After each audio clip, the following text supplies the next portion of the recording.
and you start managing him, and King Von starts to take off. Mm-hmm. You know, pretty fast. You know, I mean, I believe he dropped his first song with Zoo, and that blew up.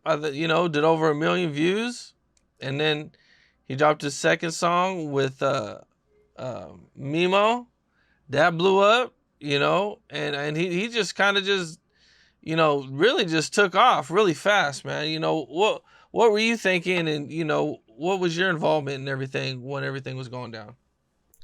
Just being consistent, getting more visuals. You know what I'm saying? Setting up tours, putting the face to the music, and just really just being that guy, just trying to find like ways to just keep it going and keep amplifying it, from features to just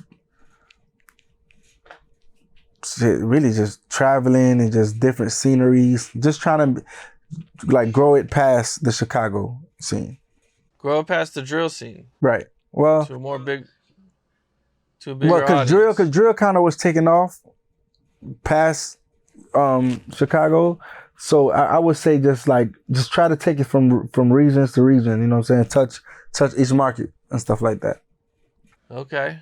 Well, there's been a big documentary about Vaughn that came out. And you know, I seen you hopped on a live with Trap Lord Ross. You're right. We did an interview together. Yeah.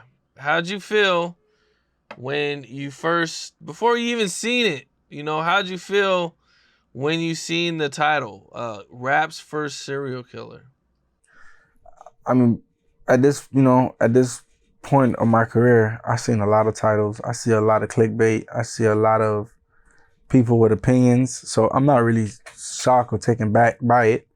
I was interested to see what the conversation was and what the video was about. You know, I was on the road. I actually watched it like 3-4 days or later, you know, late than everybody else, because I was just moving around. I didn't pay attention to it like that, because I see a lot of Vaughn stuff. I see a lot of Melly stuff. I see a lot of stuff on me as well. So, you know what I'm saying? I don't really give my energy to a lot of those content.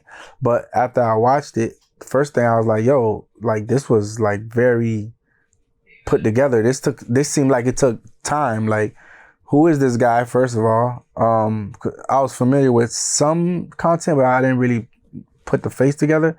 But when I started looking into like the channel, I'm like, okay, it was like a journalist, just somebody, you know, with opinion, and that's what it is. He's someone with an opinion, with a platform. And you know what I'm saying?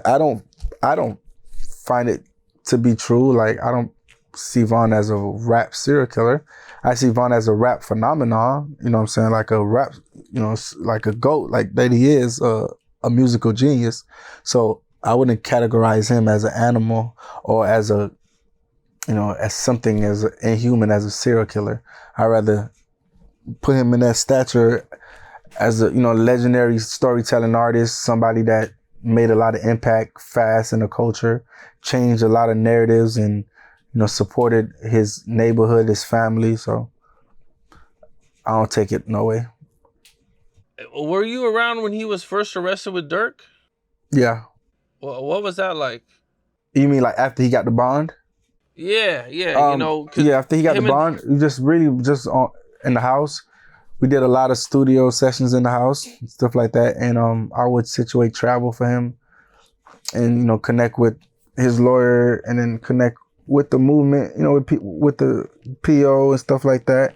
And then we'll just still handle business. It just had to be more detailed and just more communication. It didn't really stop a lot of stuff. Like, I feel like they actually put him in a good space to, if he didn't have things going on, rather than being out, he would have to be home. So he took that time and really just recorded and wrote a lot of music and stuff like that. You feel me? So at this point, Vaughn is your main artist that you're managing, I take it? Yeah. Mm-hmm. For sure. So you're probably around Vaughn a lot at this point. Right. You know, and handling his day-to-day bookings, you know, studio sessions. Mm-hmm. What do you think was like, you know, some of the good times that you guys had hanging out? Just at the house, playing video games, you know what I'm saying? Chilling, talking. And then, you know, when we be traveling and stuff like that, the shows, the actual shows, seeing the crowd reactions, seeing him perform, feel me, and then just really just playing Madden or 2K on the bus, talking shit, you know what I'm saying, betting, overall just having a good time. Unfortunately, we kind of, we all know what happened, Yeah. the night that he passed away, man. I think you've kind of spoke on it a little bit before. Can you kind of take me through that night from your perspective of what happened and what you went through? Um, that was still about like 2 years ago, so it's really it's it was just a horrible night. Not per se like the whole night because it was a lot of fun. We did have a good time at the hotel. We were celebrating the album, going #1 on Apple Music. You know what I'm saying? It was Boss Stop birthday. He had some of the guys from Chicago there. You feel me? It was a good vibe.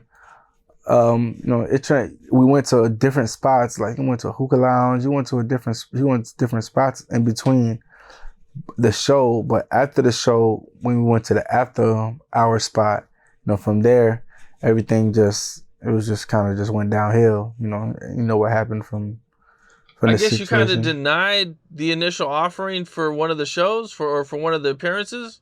Well, at that time, Vaughn wanted to go up on prices. Because like I said, we just went #1 on Apple Music, took it to the O's going crazy. So man, we charging 30,000, 40,000. I'm not gonna lie, we charging 30, 40, and we got the booking because the party that he got, the booking for, it was just like a hosting. They ain't really. It was last minute. They called like literally the same. I think it was like the same week. So the price they was offering was low. I'm like, nah, I turned it down. But Vaughn had hit me up, was like, nah, you know what I'm saying? Boss Stop birthday. I want to go. I want to celebrate. I'm in the A anyways, stuff like that. It's cool. I don't got to travel. I already got outfits. So, we decided to do it. But the situation didn't go left at the event. The event went great. It was good. Played the music. He performed. Had a good time. It's the after hour spot. That's when everything happened. That spot wasn't planned at all. Wasn't a booking. Was nothing. Like, I didn't even know that spot was in our radar for the night. I don't think a lot of people didn't because we went to so many other spots before that. So What's up? This is Cam Capone. We got more content like this coming soon. So hit that like button, subscribe, and stay locked in to Cam Capone News.